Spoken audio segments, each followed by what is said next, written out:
नमस्ते दोस्तों, आज की जागरूकता चैनल में आप सभी का स्वागत है। आइए आज का विषय समझते हैं। कठिन हालात तो हमारी परीक्षा है, इनसे घबराना क्या।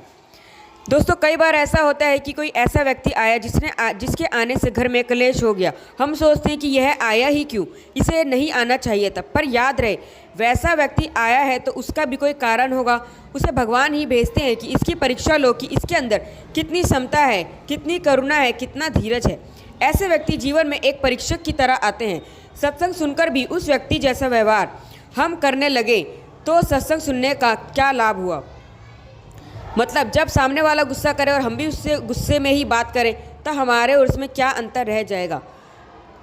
मतलब हमें हमेशा विनम्र ही रहना है, लेकिन अपनी चीज़ें भी हमें देखनी है कि हमें कोई चीज़ का नुकसान ना हो। इस चीज़ का ध्यान में रखते हुए हमें विनम्रता से ही सभी के साथ पेश आना बहुत ज़रूरी है।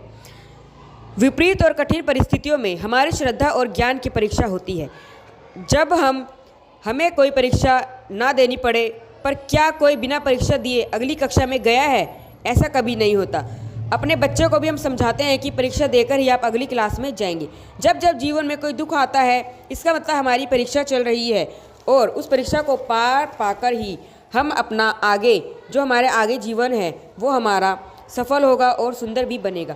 तकलीफ़ आती है तो हम घबरा जाते हैं, पर यही समय होता है जब हमें धीरज और भगवान के ऊपर और विश्वास को बढ़ाना होता है।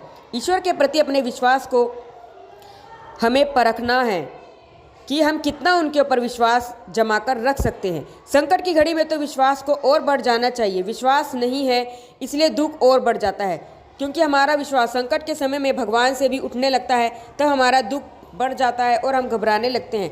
लेकिन निरंतर हम शांत रहेंगे तब हमें अपने अंदर से ही शक्ति मिलेगी।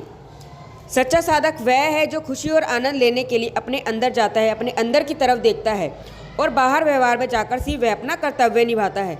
वह किसी से कोई अपेक्षा नहीं रखता, क्योंकि जब हम दूसरों से अपेक्षाएं करना छोड़ देते हैं तो मन में कोई शिकायत भी नहीं रहती और हमारा मन भी शांत होता है।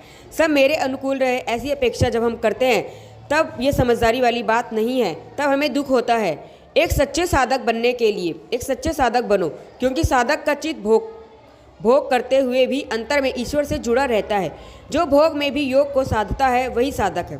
भोग में योग वही कर सकता है जो अपने अंदर से निर्लिप्त होकर कर्म करते हुए भी अकर्मी रहता है। भक्ति की ज्योत अपने हृदय में जगाओ और इस भक्ति के प्रकाश में आत्मज्ञान को भी हम पा सकते हैं। जो साधक है वह ईश्वर से यही कहेगा कि मेरे हृदय में तो आप समाये हो, तो दुख में और सुख में तब हम बिल्कुल समभाव में रहेंगे और हमारा जीवन भी आराम से निकलेगा। ओके, धन्यवाद। नमस्ते दोस्तों।